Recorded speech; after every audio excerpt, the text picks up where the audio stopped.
नमस्कार। मैं बिहार में हूँ और बिहार में पटना में हूँ और मैं पटना में जिस जगह पे बैठा हूँ ये हमारे बाबूजी पूर्व मुख्यमंत्री कर्पूरी ठाकुर जी का निवास, सरकारी निवास।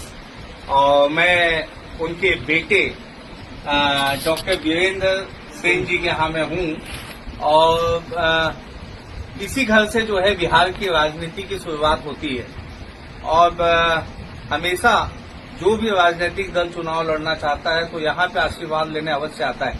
और मैं जो है अभी इस जगह पे हूँ और मेरा तो एक घर है। मैं जब भी पटना आता हूँ तो बाबूजी के यहाँ ही रुकता हूँ और बाबूजी का ही आशीर्वाद लेके बाकी काम में चालू करता हूँ। बाबूजी के विषय पे बताना चाहता हूँ, जो आप यूट्यूब पे पढ़ते हैं, जो आप किताबों में पढ़ रहे हैं कि एक समय ऐसा था जब कर्पूरी ठाकुर जी के बेटे, उनके बेटे यही हैं, छोटे बेटे, जिनकी तबीयत बिगड़ी थी और इंदिरा गांधी जी ने कहा था कि आप जो है इनका इलाज विदेश में कराइए।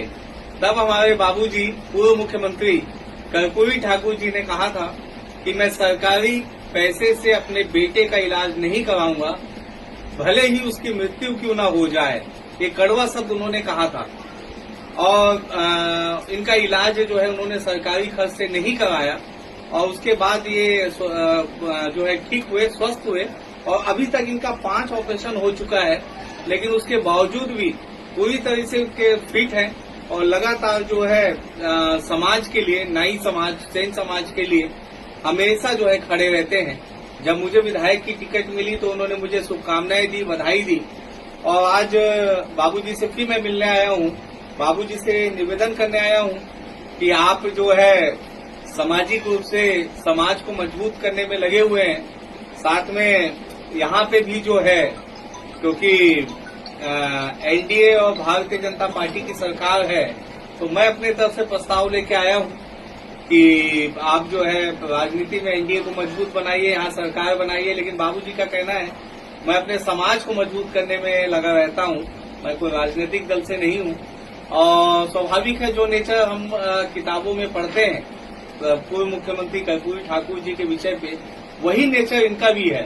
इनके पास कोई मकान नहीं है, इनके पास खुद का कोई प्लॉट नहीं है और जो कर्पूरी ग्राम, जो जहाँ पे बाबूजी का जन्म हुआ था, कर्पूरी ग्राम, वो जमीन और वो मकान भी इन्होंने, जो इनके हिस्से में आया था, वो भी इन्होंने जो है बाबूजी के लिए संग्रहालय के रूप में दे दिया। बाबूजी के सब सामान जो है, कीमती सामान वहाँ पे है, जिसे देखने के लिए लोग दूर दराज से आते हैं। और एक छोटा सा सरकारी आवास मिला हुआ है, इसी छोटे से आवास में अपनी जिंदगी चला रहे हैं। मैं बाबूजी को प्रणाम करता हूँ कि समाज को ऐसे ही मजबूत करते रहे और इनका आशीर्वाद हमेशा मिलता रहे। और जो लोग नहीं जानते, वीडियो बनाने का मकसद यही है कि कर्पूरी ठाकुर जी के इसी निवास से ही इस प्रदेश की, बिहार की राजनीति की शुरुआत होती है। मैं भी चुनाव के मैदान में आया हूँ। मुझे भी छपरा जिले में 2 विधानसभा का दायित्व मेरी पार्टी ने दिया है, अबनौर और गरखा विधानसभा, और दोनों में जी जान से लड़ा हुआ हूँ। लेकिन पहले अपने निवास आया हूँ। जैसे ही बिहार पहुंचा और अपने निवास में यहाँ से बाबूजी का आशीर्वाद लेकर मैं आगे की कदम को बढ़ाऊंगा। आप सबका बहुत बहुत धन्यवाद और बाबूजी का आशीर्वाद